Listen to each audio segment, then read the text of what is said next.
The Authors Guild Foundation is happy to host today's Business Boot Camps for Writers talk on rights reversion and self-publishing with author Katlyn Duncan. Special thanks to the Alliance of Independent Authors, a global association of self-publishing authors, for collaborating on this event with us. And thank you to the National Endowment for the Arts and our donors for supporting the Authors Guild Foundation's free public educational programming such as this. Now, rights reversion is a very important legal right of authors, so our Director of Legal Services, Michael Gross, is on hand. He'll speak briefly in a moment to lay out the facts of some basics like what triggers a rights reversion and things like that. Now, you might be seeking to escape a delinquent publisher, or you simply want to take control of your book. The publisher isn't marketing it anymore. Self-publishing offers you the highest royalties you can get, so if you're doing all the work to sell your backlist titles, this is a great option to consider. If you've never self-published and aren't interested in being a self-published author, I will say this process doesn't mean that you're now devoting your career to self-publishing, or even that readers will necessarily know that the new edition was self-published. This is a great process, which Katlyn will explain in more detail in a moment. We'll share some resources and links to help you move forward. And really, there's never been a better time to self-publish. So I hope that this is fruitful for anyone interested. Thanks to the audience for being here and for your questions submitted in advance. Please feel free to use the Q&A box here in Zoom as well. Now, legal questions may require seeing the contract, so don't forget the Authors Guild offers our members legal advice for free included with your dues, and you can ask fellow authors in our forum. ALLi has resources in a forum as well. And with that, I'll go ahead and turn things over to our speakers, but I'll let you know Katlyn Duncan is a multi-published author of adult and YA fiction, and she's ghostwritten over 40 novels as well. She also writes nonfiction, including Take Back Your Book, which her presentation today will be based on. And Michael Gross, our Director of Legal Services. If you've ever had a contract reviewed by the Guild, you've probably emailed with Mike. Mike, I'll turn it to you. Thank you. Thanks, Johnny, and good evening, authors, and welcome to our webinar on rights reversion and self-publishing. As you all probably know, most publishing contracts extend for the life of copyright, which is currently the life of the author plus 70 years. However, as many of you also know, a book's successful shelf life, as far as sales are concerned, is far less than the term of copyright. Usually, a book's shelf life is between 3 to 5 years.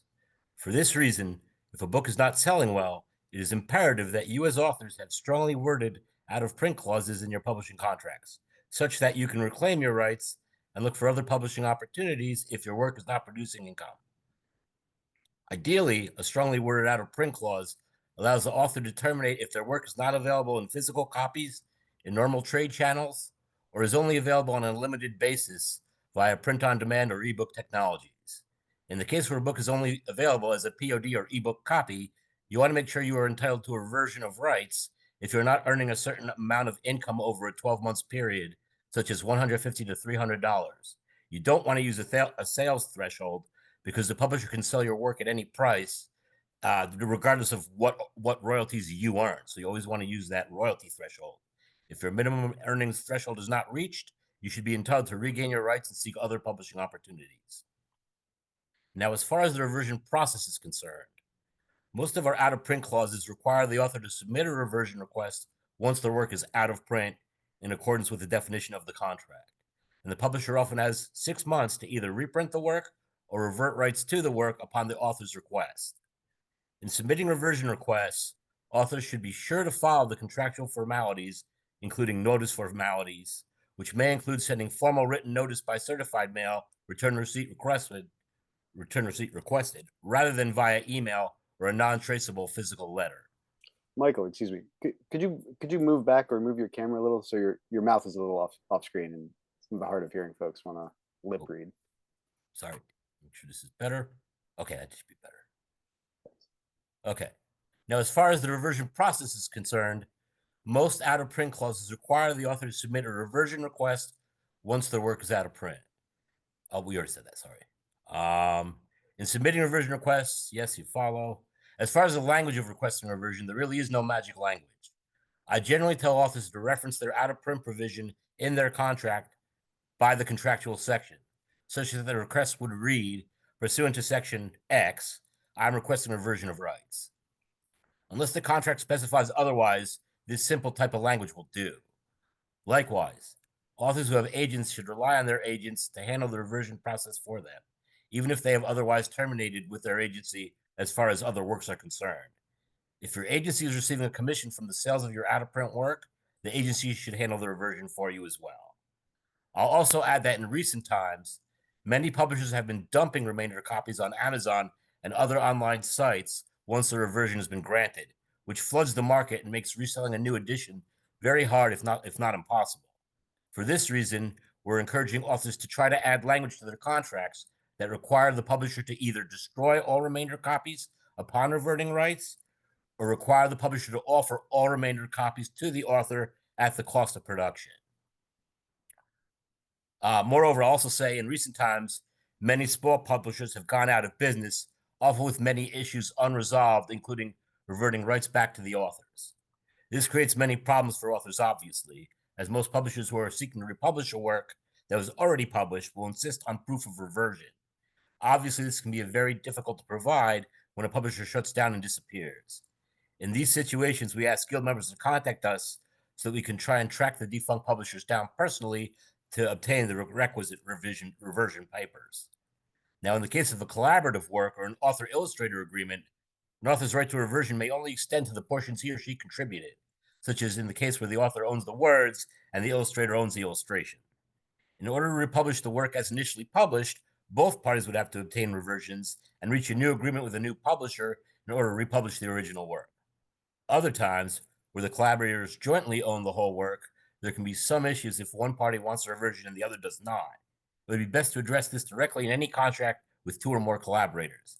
You'll have to decide if you want all parties to agree to a reversion, if only or if only one party wants it, whether that would be granted. That can be resolved through the collaboration. Finally, we have many helpful resources online, including our model trade book contract.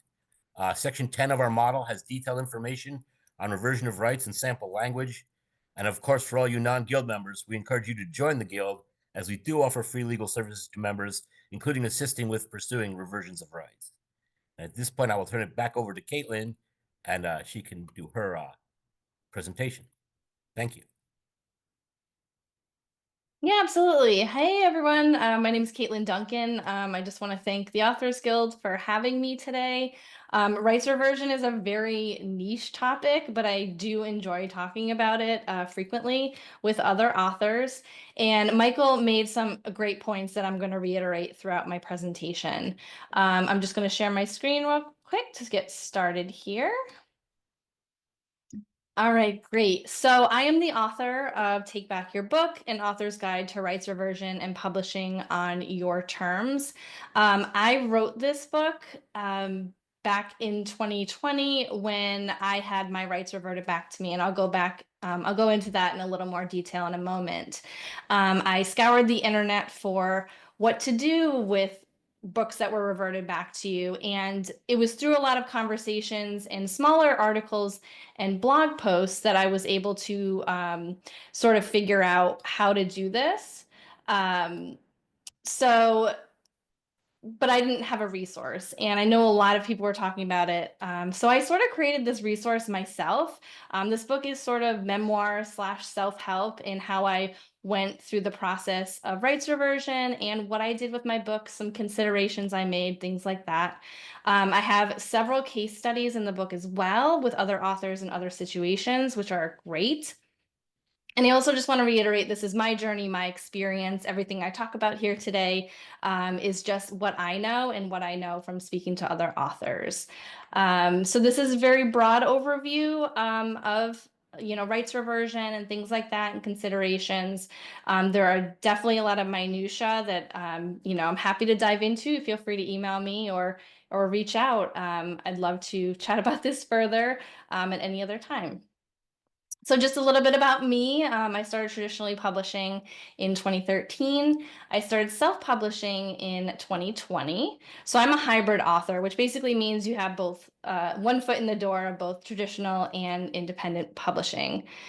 So I've written fiction books and nonfiction as well. Most of my nonfiction is for authors, such as Take Back Your Book, and I have a follow-up, The Successful Hybrid Author. As they said before, I've been a ghostwriter as well. I'm a mom to 1 human and 3 animals, one of which I'm sure will jump in here today. They love when I'm on Zoom. And I also work full-time helping authors publish their books. So jumping into my reversion journey. So like I said, I was traditionally published. I had a young adult paranormal series with Carina UK, and it was a digital first contract, which I think is super important to understand in terms of my journey. So my book, my series was going to be ebook first, and then maybe paperback later. It never actually made it to paperback before I got reverted. So from 2013 to 2020, I published 13 books. Carina UK eventually transitioned under HarperCollins Publishers. And then in 2020, I requested rights to that original series and I received them. And I'm actually going to show you my letter that I sent them as well, just as an example and a little later. And since then, I've successfully reverted 4 other books from my catalog. And I am continuing to request when reversion terms are up for hopefully to get all of my books back to self-publish. And I also think it's important to note that I've never had an agent. So through my 4 publishing contracts, I negotiated myself. That first one, I was speaking to Michael about this earlier. I didn't really have a resource at the time to look at the contract. I was so excited to have a contract that I just said, okay, and I signed it, which I probably wouldn't recommend doing, especially with as much information as we have nowadays. It's always important to make sure that your agent or a lawyer looks at your contracts. And then by the end of my 4th contract, I had a lot of nuance, and I also worked with a lawyer to get some of my subrights prior to even publishing. So I always like to start with this disclaimer. I am not a lawyer. I'm so grateful to have Michael here today to answer any of your questions about contracts specifically. So I always suggest that you seek out professional advice to discuss contractual language if needed. Like I said, agent or lawyer. So I'm going to go over a couple of things today. So we're going to talk about understanding rights reversion, how to request your reversion of rights, republishing your book if you choose to, a brief section about marketing and long-term strategies, and also a Q&A if we have time. I also have some great resources for you at the end of this presentation, so I'm excited to share those with you as well. All right, so as Michael, said earlier, what is rights reversion? Rights reversion is the process through which authors can retain control over their published work from their publishers through a reversion clause within their contract. So this is an example reversion language, and there are so many different examples out there. Your contract may look different than mine. It probably will. So this is just an example I like to give in the highlighted section for a reason. So income due to the author from the sale or licensing of the work is less than $250 in any 12-month period, no sooner than 5 years from the publication of the work. So the reason I highlighted less than $250 in any 12-month period, those are some thresholds that you want to consider if you're looking at rights reversion. So you want to be tracking, royalties and the time since you published your book. And I'll get into that in a little bit. So how to revert your rights, as Michael said too, it really involves an understanding of your contract and writing that letter. So you want to, approach your publisher and negotiate the reversion either by yourself, like I have. All of my experiences have been solo in terms of reverting my rights, or with your agent if you have one, or a lawyer. So what are some reasons why you'd want to revert your rights? So I have a couple of them that we're going to kind of go through. So if your publisher closes or is purchased by another company, that could be a reason. If your previously published books is or are not selling well years after launch, that was my example for reasons why I've asked for reversion. If you're not happy with how your publisher is or isn't marketing your book, you could look into it for that. And also if you want to explore subright opportunities. So say, for instance, your publisher isn't exercising audiobook rights or special editions. Those are opportunities that you can ask for subrights for reversion. So when a publisher closes or gets bought out, I've seen instances and had conversations with authors about publishers contacting their authors and handing over the rights to their books. That is a very simple and easy way to get your rights back. And other times it's been a little more complicated, and you may want to reach out to get those rights back, or even when a publisher is being bought out, sometimes they will send contracts to you to negotiate a new one. So as Michael said as well. So how to request reversion of rights. So you definitely want to review the reversion clause of your publishing contract to determine if you are within your rights to ask. Like I said, those thresholds. So then you draft a letter, and I have an example, a couple of examples for you. So my personal experience is I have always been able to just write an email to my previous editor. That person has changed throughout the years, so I've been directed around a little bit to get someone to agree or, talk about not reverting my rights. And then you want to send the letter. I know it's a little obvious, but these are some steps. And then this is the most important part, is waiting for a response, because as Michael said too, there are sometimes time thresholds that they have to answer you. Some of my contracts were 90 days, others longer or shorter. So if they don't respond in that time period, you want to make sure that you follow up. So when you're preparing your letter or your email to send to them, definitely make note of the details. So the contract number, if there is one, the date of your contract, the name of the work you are interested in reverting. It's usually a book title. And then you want to review the reversion clause to determine the thresholds that are required to revert your work, typically a sales and/or time threshold. Now, if you haven't already, this is sort of collecting evidence for your book. I have a scientific background, so evidence is important to me. So you want to collect your sales numbers and royalty payments within that time threshold of your reversion clause, if that's what it states. So you want to build that case sort of for your reversion. Again, this is that example. So, in this instance, I would want to look at the 12-month period of earning less than $250. If I'm earning more than that or way less than that, that is really important to include in your letter. So writing a reversion request, it just has to be a clear, concise, and professional reversion request, which is crucial to start the reversion process. And I do, want to stipulate professional as well, because if you do have books with this publisher, you you just want to create that professional sort of partnership.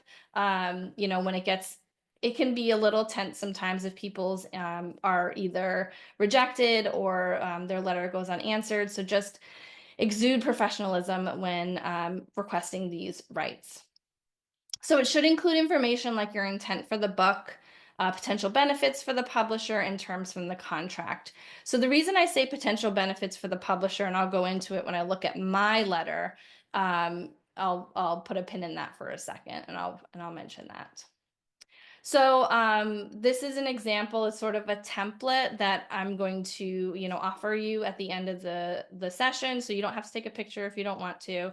But it's really just if your reversion specifications have been met, and even if the publisher has closed and they sort of have not reached out to you.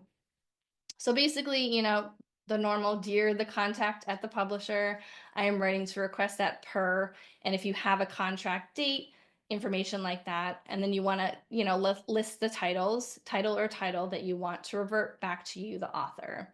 And then you can state your terms according to the contract and how they've been fulfilled. So for instance, it's been 7 years since publication, or 5 in that example, and the book is selling under 250 units over the last quarter, whatever the threshold is, whether it's monetary or units. I've seen both. And then you just want to request a confirmation of rights reversion for your records. This is very, very important. You want to have whether it's a formal letter, whether it's emailed or mailed to you. This is super important.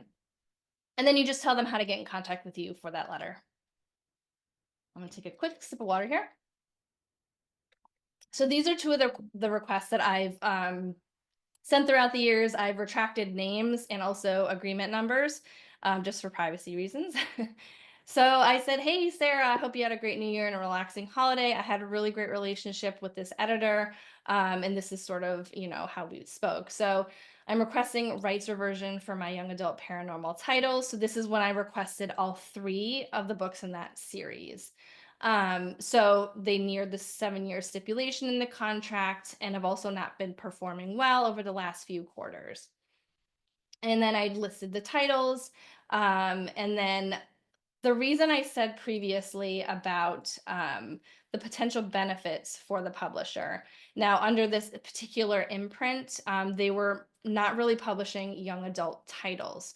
So, basically, this was sort of out of their catalog. So I was hoping to appeal to that in this particular instance.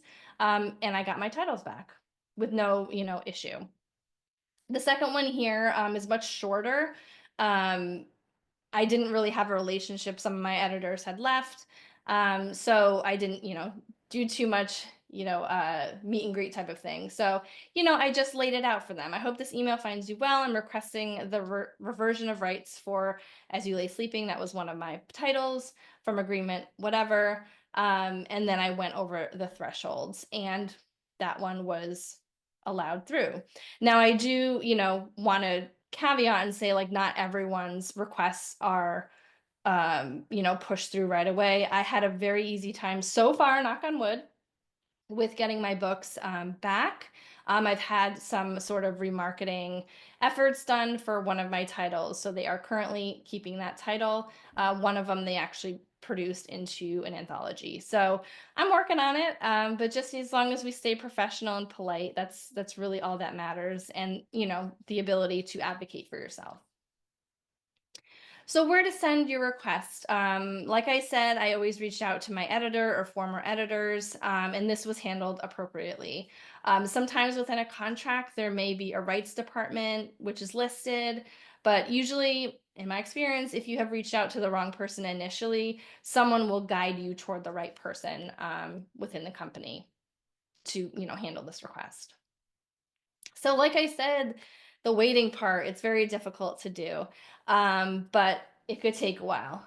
As traditionally published authors, we're sort of used to waiting a little longer for things, so just hold on to your patience. So on their end, they may have to review the contract within their departments. They potentially need to hold meetings before either accepting the reversion request or rejecting it. So in the meantime, I suggest, other than refreshing your email for their response, there are steps to prepare for an approval. We're going to stay positive for this particular instance. So I always suggest saving the following information about your title that you want to revert from your current listing. So these are listings that are on Amazon, Barnes and Noble, wherever your book is listed. I always create a document with the following. So I have the blurb and summary of my book. Any product details, usually that's listed on Amazon if you scroll a bit down the page. The ASIN, which is Amazon's identifying number. And this is going to help you if you do decide to republish your book. This is going to help you link reviews from the old edition to the new one, which is very important, especially for marketing. And also, reviews are hard to get for authors, so why would you not want to save them? You want to save the ISBN for all formats. So if you have ebook, hardcover, paperback, audiobook, definitely you want to save that information. The original publication date. I have a terrible memory, so I always like to know when the book was actually published, what year, and the exact date, just to have that information. Print length, so page numbers, trim sizes, categories for all the formats that you have available. I know some platforms don't show all the categories, but it's important to have the ones that you can see. This may help with remarketing efforts later on, and where to target your book.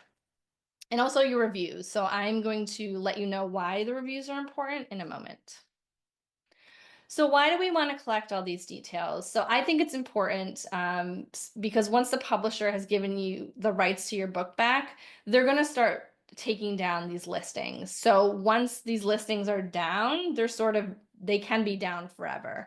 So you want to just have all this information. And I know Michael said, within some books, selling them the remainders of books. Sometimes the listings will stay up, but I always like to caution, err on the side of caution. All right, so you sent your letter, you're waiting, hopefully not too long. So, what are some potential responses that you can get? So, I'm going to start negative and we'll lean toward positive. So, what if your request goes unanswered? What if your request is denied due to remarketing efforts or you're not within the threshold for your book to revert quite yet? And then if your request is approved. So, we're going to go through each one of these. So, if your publisher doesn't answer your formal request in a timely manner, or if it's listed in your contract, this may need to escalate to someone else in the publishing house or your agent or a lawyer, especially if the rights reversion period is over and fulfilled that threshold. You can definitely advocate for your book. So there are times that publishers may want to remarket the book, and they have every right to do so within the contract. So I've had this happen to me twice, in terms of recovering or being in an anthology or changing, the summary of the book or adding promotions. So this is all within their right. So depending on the contract, obviously. So at that point, you really can't do anything in terms of rights reversion. So this is the happy day that we're all, sort of striving for if you're looking to get your book reverted. So definitely take a moment to celebrate. It's always been exciting when I got, that letter of reversion because the possibilities are endless at that point. So your path for your book has opened up wider than ever, and you're ready to start on the next step of your journey. So what's next? So when you're sort of in talks about reversion, usually when they've said yes, they're willing to revert the rights, there are some details to consider. And this is a question that I know a lot of you submitted questions ahead of time, and this was a question in there. So I just definitely wanted to cover it. So we're looking at production files and book covers. So production files. So if you intend to republish this book, you will need some sort of digital file of your manuscript. In my experience with my publishers, the most updated digital files I had were only up through copy edits. The proofread and the interior files were not shown to me. So you can either work with that copy to republish, which I had done, or you can ask for the production files from your publisher. And that language is typically found within a publishing contract. So when we're looking at production files, you want to consider your budget. So it is in your right typically to ask for them. For instance, with my first series, my publisher wanted $300 per book for those final files. You have to decide if that's in your budget for republication or if you can work with your last saved draft, especially if you are going to go in and edit your book. You may not want to pay for those final files. It's completely up to you, but it's something to consider. As Michael definitely went into this, and I know this was a big question that a lot of you had, and he answered it beautifully, so I'm just reiterating it. There is a case study within my book. A friend of mine, Katie Carroll, so she previously published a book, a picture book, and her publisher closed. So both the rights were given back to the illustrator and the author, and then Katie reached out to the illustrator and they created a contract themselves, and she was able to take those illustrations to republish her book. That's not always the case, and it's definitely important to understand logistics when looking at your contracts for a co-authored book or a book that has illustrations in it. So like production files, you may want to ask for cover files as well. Now, the publisher, like the production files, may want to be compensated, but there is also an added layer of attribution for images used, which may complicate things. So an image used on your cover may belong to someone else, may belong to the publisher, things like that. So it gets a little complicated. And also, cover trends do change year by year. So be aware that you may want to recover your reverted titles regardless. And purchasing these cover files may or may not be worth it, unless you're just in love with your cover and just want to have the files for yourself.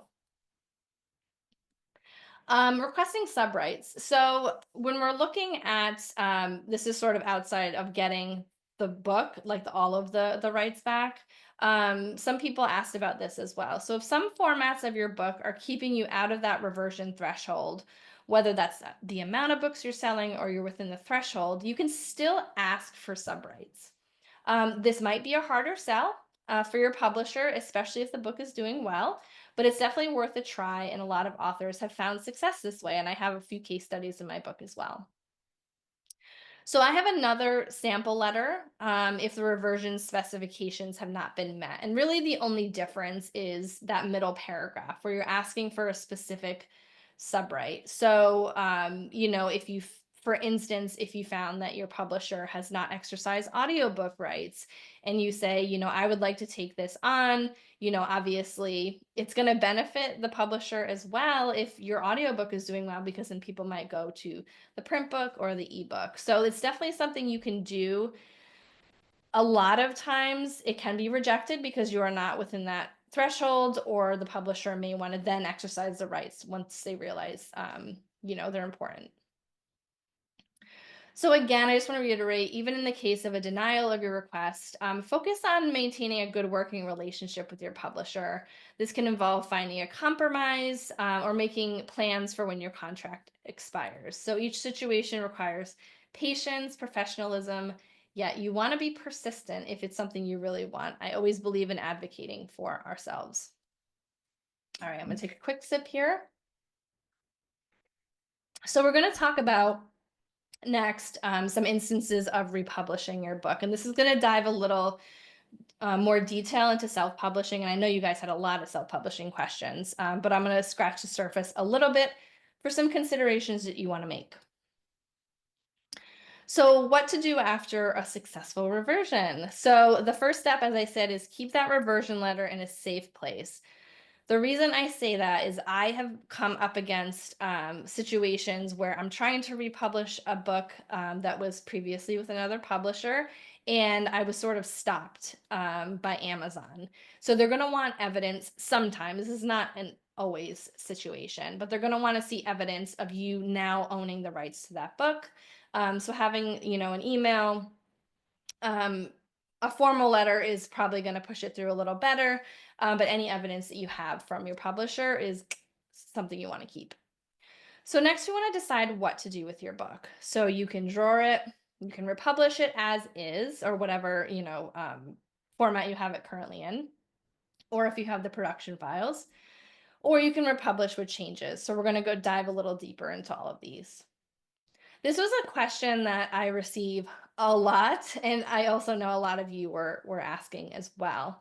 So many authors are curious about finding a new publisher for the books whose rights have been reverted back to them. So you got your book back and you're looking, should you go with a new publisher? So this can prevent a significant challenge, as most publishers are reluctant to republish works that have already been in the market due to concerns about remaining potential. However, if that is important to you, then you can absolutely try. It has happened in my experience of speaking with other authors. It's quite rare, but it happens. So you can absolutely do that. You can reach out to a publisher or a small press or anyone else and, try to sell your book again. So the next tips that I'm going to talk about are for republishing the book yourself as an independent author. So as I said, this means, you basically do nothing. You draw the book. So you may be at a tipping point where you're interested in heading in a different direction with your career. Maybe this book doesn't fit in with your catalog anymore. And it's definitely okay to take the lessons learned about publishing and working with a publisher and apply them to future projects. You can leave this book reverted and unpublished. That's totally fine. It's absolutely fine. Feel free to draw it if you want. So when we're talking about republishing it as is, so if you're happy with the book as is and you wanted to revert it to give it new life, find new readers, then you can republish it for sale, or you can even use it as a reader magnet as well. I've seen a lot of authors do that. So if you're going to republish the book as is, these are some recommended publication steps. And the reason I sort of dive into this a little bit is because a lot of authors that I speak with are not hybrid authors. So they've only had traditionally published books. So self-publishing is a little bit of a scary territory, it can feel like sometimes. So you definitely want to get a new cover if you didn't purchase the cover files from your publisher. You need to format the book because at this point, if you don't have the publication files, you probably just have a Word document. So you're going to need to format the book or hire an interior book designer. You're going to want to create publishing accounts. Most likely you haven't already if a publisher was doing it, publishing for you. And then you can upload to retailers and publish your book. That's a very broad overview. Obviously, you want to do some marketing as well, but just a couple of quick steps. So if you want to republish the book with changes, so right now at this point, you may have the production files from your publisher or the most edited digital draft. Now, if there are any changes you want to make to the book, I highly suggest reading the book like an editor and reading the reviews. That's what I mentioned before about keeping your reviews from Amazon and all these other platforms. So when we talk about reading the book like an editor, you may not have read through this book in a couple of years. It could be decades even, just depending on how long this book has been published. So I always recommend reading the book from start to finish to get a feel for the flow of the story. You may want to read through it the first time or the second time with an editorial eye and make note of all the changes you'd like to make for your book.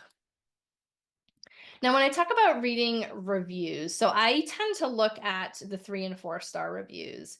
The reason I don't look at 5 stars necessarily is because usually those are your great glowing reviews. They're not going to give you that any editorial feedback typically. You can obviously read them.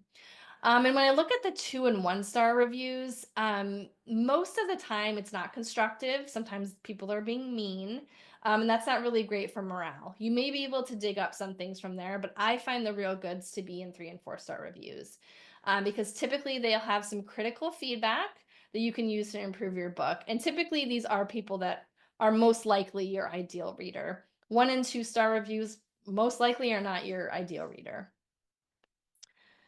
All right. So when we're talking about editing, at this point, you've been working with a traditional publisher, and a lot of times they handle all the editing. You just get the book back and things like that. But once you have this book for yourself, you need to be that project manager shepherding the book through the publication process.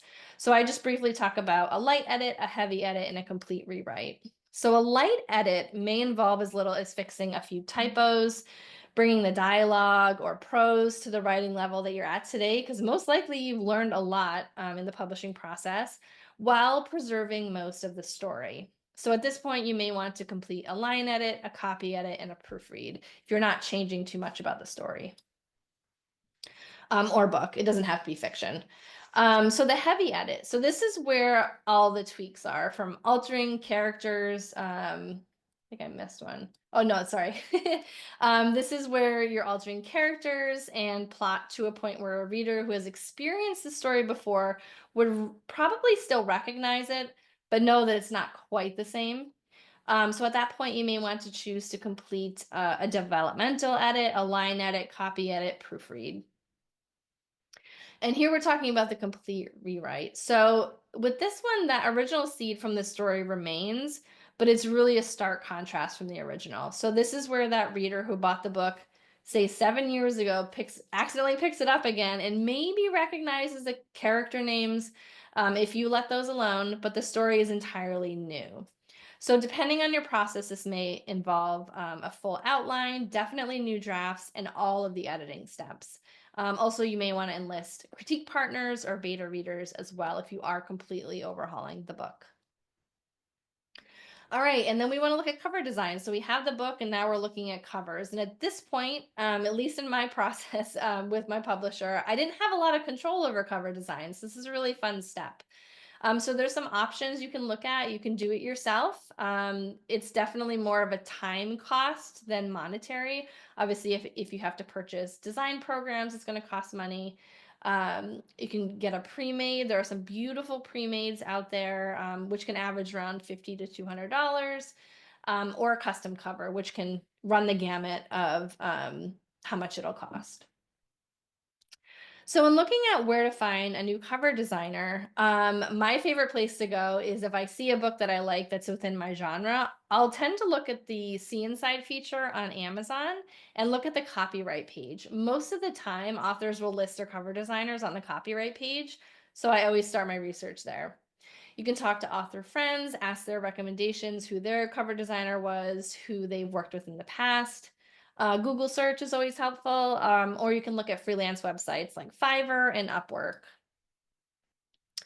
So, you have your book now and you have your cover. So here are some self-publishing considerations as well. We want to look at formatting, what you want to use for a publisher name, ISBNs, and creating a publishing account. So formatting is definitely crucial for a professional and comfortable reading experience. Poor formatting can deter readers regardless of the content of your book.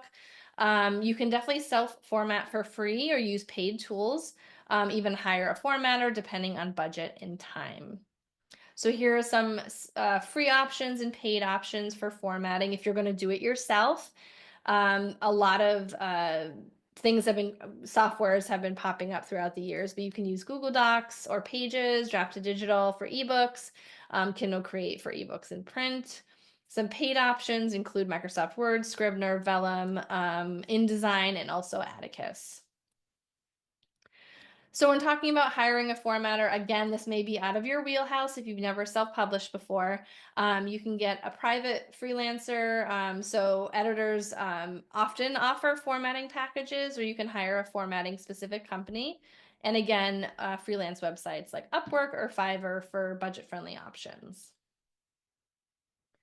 Now, previously, you may not have created sort of a business for your books, and you totally may have, but some certain business practices aren't really essential when working with a publisher, but when you're self-publishing, they can be important. So you can definitely start a business before a traditional contract, but many authors don't.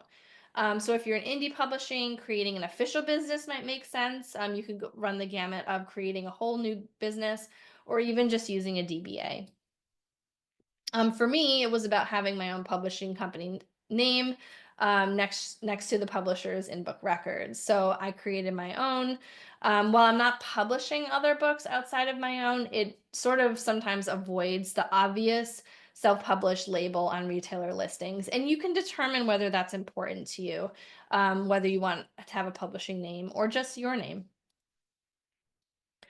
So ISBNs, International Standard Book Numbers, so they uniquely identify books based on format, edition, and publisher. So your prior publisher definitely managed this during your book's initial release. So for republishing, you definitely cannot use the original ISBN. The ISBN is linked to a publisher. That's why mentioning having a publishing company or a DBA, you definitely want to purchase your ISBNs under that. So just some examples for where to get an ISBN if you have no idea. In the US, Bowker at myidentifiers.com is the only place you can purchase ISBNs. In the UK, Nielsen and Canada offers free ISBNs. If you are outside of these regions, definitely research that and find out where it is based on your country.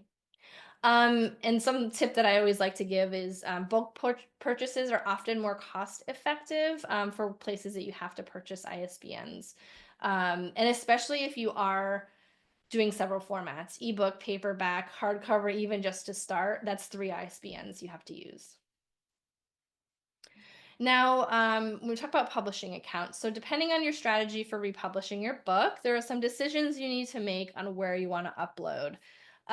So I go into this a little more in my book, talking about a wide versus exclusive strategy. You can, upload to Amazon KDP. That's where you get highest royalties when you upload direct to them. Ingram Spark for if you want to use the ebook aggregator with them. Largely, I've used them for print books. You can upload direct to Barnes & Noble, Kobo, all of these places, or you can use an aggregator like Draft to Digital for your ebooks. Or you can even sell it direct from your Shopify or a PayHip. This is the beauty of having your rights back and having control over your book. You have many different options in where you can offer your book to your readers. All right, so I'm going to briefly talk about some marketing and long-term strategies to consider after rights reversion. So now that your book is reclaimed, you definitely have more control over advertising, price promotions, and innovative strategies such as crowdfunding campaigns, which has been super popular lately for authors, which is fantastic. Like I said, this is something, if it's important to you on keeping your reviews on Amazon. This is definitely a common question I get. And it's entirely possible to link reviews from a previous edition to your new edition. I've done it, and a lot of authors I know are very successful with it. Now, some things that you want to consider is your title. So right now on Amazon, the title has to match for these reviews to be connected. And that's the information that I have now. It may change or maybe different, because I know sometimes with subtitles, they can change a little bit. And to do this, you definitely want to have an Amazon Author Central account. This is different than your KDP account. And all you have to do is request. So having that ASIN number, the ASIN, is important from the previous edition and the new edition. So you just want to have both of those numbers. You request that they link up reviews, and typically, you can be successful. When we're looking at some long-term plans, you can look at considerations toward your career. And the reason I mention this specifically is my own experience. So you can look at pen names. Say you published, like myself, I published several young adult books, but now I'm writing more adult books. So those are two different pen names that I've been using. So it's a consideration to make. You don't have to do that at all. We can look at subrights and also future reversion plans. So having diverse genres under one name can make audience targeting a little difficult. So your approach can be as simple or as elaborate as you desire. So options include like separate websites, separate newsletters, social media, things like that. Please consider the time that you have and the cost of if you do want to hire help with sort of managing more than one pen name. So considerations for why you choose a pen name, books with different genres or age ranges, like I mentioned. If you want to keep your personal identity separate for professional or privacy reasons, or even just separating yourself from maybe the initial books that you published, maybe you want to have a different name. So in this instance, I published a lot of genres under one name, which I don't recommend, but I did it anyway. And this is why I advocate for a lot of author conversations, because I wish someone would have told me this to begin with. So Soul Taken is the first book in the series that I reverted. This is my first book that I reverted. I decided to go with a different pen name, so I went with Katie Duncan. So all of my YA will be under Katie Duncan. My nonfiction I like having under Katlyn Duncan.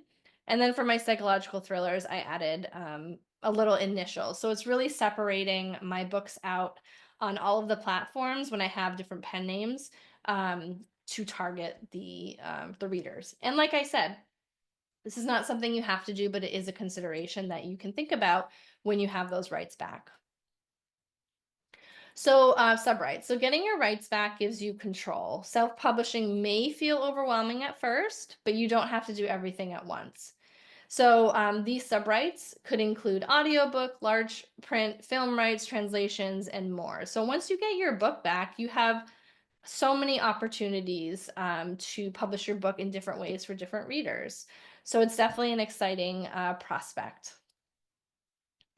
Now, also looking at future reversion plans. So if you have a catalog with a traditional publisher, start thinking about if you want to revert those titles as well. So even if you're not considering rights reversion right now, I always recommend being prepared for that possibility. So like I said in the beginning of the presentation, having those sales numbers and thresholds, like an awareness of them, is super important. So if you don't already, I recommend you start tracking your sales and royalty payments. Now those can come monthly, quarterly, it just depends on your contract, but I always recommend, like when I get my royalty reports, I log into my spreadsheet and I track everything through there. And the good news is that I have created a tracker spreadsheet that I'm offering you as another resource as well if you choose to download it. It's a free download. So basically, in this top section, and feel free to change it to whatever you want. I usually put the book, I put the date it was published, the reversion date, and the reverted date. So that is when I was successful in getting my book reverted. So usually some of these little highlights here, I track units. I usually look toward the future and highlight like a section of the royalty period when I'm able to request reversion. This is fun for me because as I keep putting in my numbers, I'm able to see like how close I'm getting to asking for reversion. And then you can make a note of when reversion is or was requested. These are just suggestions. Feel free to take it or leave it. So overall, when I started my journey in 2012, that's when I signed my first contract. The landscape for authors looking to advocate themselves in the traditional space was very different. I value my time so much with traditional publishing. I can't express it enough. It's really changed my life. But I also recognize the gaps, especially in community support and open discussions about the business side of writing when it comes to the conversations I had with my editors. So today, I hope you gained some valuable insights that empower you to take some control over your career. Knowledge is not just power, it's definitely your right as an author. So I really, really appreciate you listening. And I am so excited to hear about your successes and navigating the path ahead when it comes to rights reversion. And like I said, I'm offering a free tracker and a sample letter template. You can scan the QR code or go to shop.katlyn.duncan.com and using the promo code GUILD25. Also, too, I have my audiobook of Take Back Your Book and the ebook. And just exclusively for you, you can get it for 25% off using that same code. So yeah, that's it for me for now. Thank you, Katlyn. Yes, yes. A lot of people are asking about transcripts and resources. We're gonna share everything we can, but also Yeah. Katlyn's book is not an expensive purchase, especially the ebook or audiobook files, so it's recommended. I wanted to just clarify a few things. So one, a few people asked, as I suspected, what to do if you don't have any digital file of the book. It was written on a typewriter decades ago, or you just Mm-hmm. don't have it. What you want to look for is you can search online for destructive scanning. It's where you mail a book to someone and they chop off the spine, scan the pages. You can usually choose if you want a Word file, a PDF, or whatever. Probably want a Word file, and then you can just clean it up so it's ready to be converted to an ebook and get a new layout for a print version. Um, the scanning process, introduces errors, so you want to go through and reproof the whole book basically, but it's better than having to retype the whole thing. So yeah, destructive scanning, and there's just a variety of companies that do that. So it's low cost. It's often like $50 to get that scan for you. A few people asked about permissions. I don't know if Michael Gross wants to say anything on that, but generally, I think if you used lyrics or a quote or a photograph that required permissions, that probably needs to be renewed for a new edition of the book, but you can look for any language about that. Yeah, it would When we depend on the original grant in the permission. Right, right. So we'd have to see that to determine if they need to get permissions again.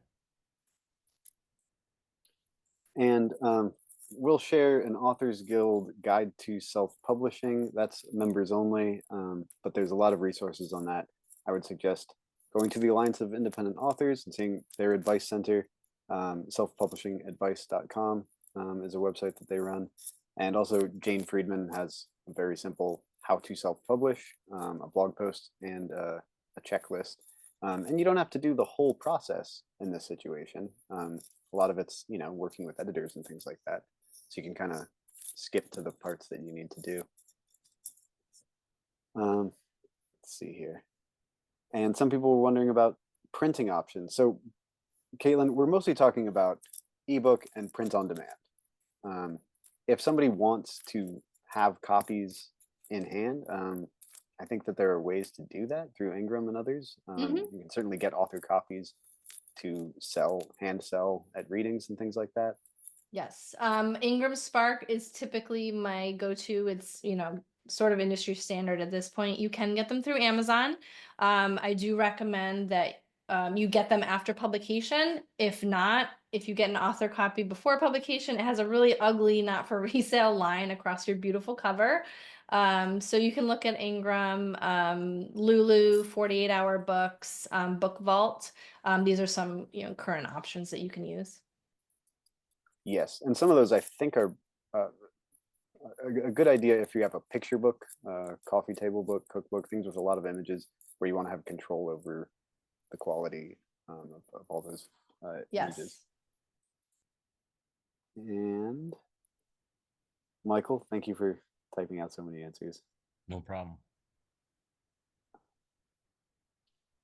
So if a lot of people are wondering what their options are, if the publisher's not really marketing the book, but there's not really an obvious reason for reversion, is it just kind of a waiting game at that point, or are there?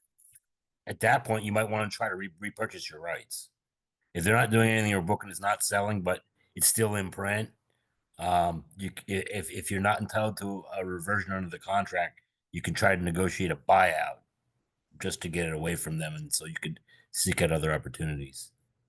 Does that normally look like a few $100s or a few Yeah, thousand, or hundreds. paying back in advance? Generally, I usually tell people, like, look at your last year of statements and offer something around that at the most. Okay, that makes sense. And then it's sort of a numbers game because you're thinking you'll be getting 70% royalties on ebooks if it's self-published. And you just get your control back and can do what because oftentimes, publishers will squat on the book and do nothing. If you get your rights back, you can, seek out other like sub rights opportunities, like film or a game or something, and you can publish it where you want, how you want.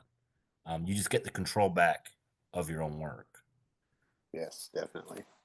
And Katlyn, you covered this a bit, but about like revising and different editions. So one person asked, how much do you have to change to publish it on Amazon? I think they might mean if they don't have their rights reverted, then it's a matter of what percentage they could reuse, which is a little Then you're tricky, talking right? about potential infringement, violating a non-compete. Right, Those are right. contractual issues. Yeah, yeah. Yeah. There is no fixed percentage. On the flip side, a lot of people want to keep their ratings and reviews on Amazon and elsewhere. I believe the title must stay the same. I think Amazon might have a 10% threshold of how much content can That be I on don't there. know. From what I know, the main title primarily has to remain the same. Sometimes you can add a subtitle or change it slightly, but it really depends. So in my experience, the things that I've republished, the title has been exactly the same and I haven't had an issue. But I know people who have changed it, but it's only slightly. So I wouldn't, if you're interested in that, I would at least keep the main title the same. That's a good caution point. Yes, yes. There are ways to connect. If they don't do it automatically, there are ways to ask Amazon. Once you're in like author.amazon.com, to ask that they link the editions. So you can go for their customer service. I think Barnes & Noble, you have to email them similarly. But yeah, I think their point is they don't want a reader being tricked into buying a book they've already read because you gave it a new title. And they don't want you to port your ratings and reviews to a book that has substantially changed. Right. And sometimes I've seen authors to, at the bottom of the book description, they'll say this was previously published as title if it's changed at this date. So that's a way for authors to at least alert readers, and understand that we're not trying to trick you most of the time. But that's a nice thing to add just for readers' reference. Great. Well, this has been a lot, and I know that there's 100 different webinars we could do next on this, but we'll go through the Q&A and come up with any unanswered questions. We will get to them however best we can, and we'll be sending out an email with links to Katlyn's work and those templates that she's offering to share. That's very generous of you, Katlyn. Thank you. Absolutely. Yeah, so thanks again to ALLi, Alliance of Independent Authors, for helping put this together. Thanks to Michael. If you would like more information about the Authors Guild, visit our website to see what our legal services offer. It's definitely a great value. And with that, we'll say good night. Thank you so much.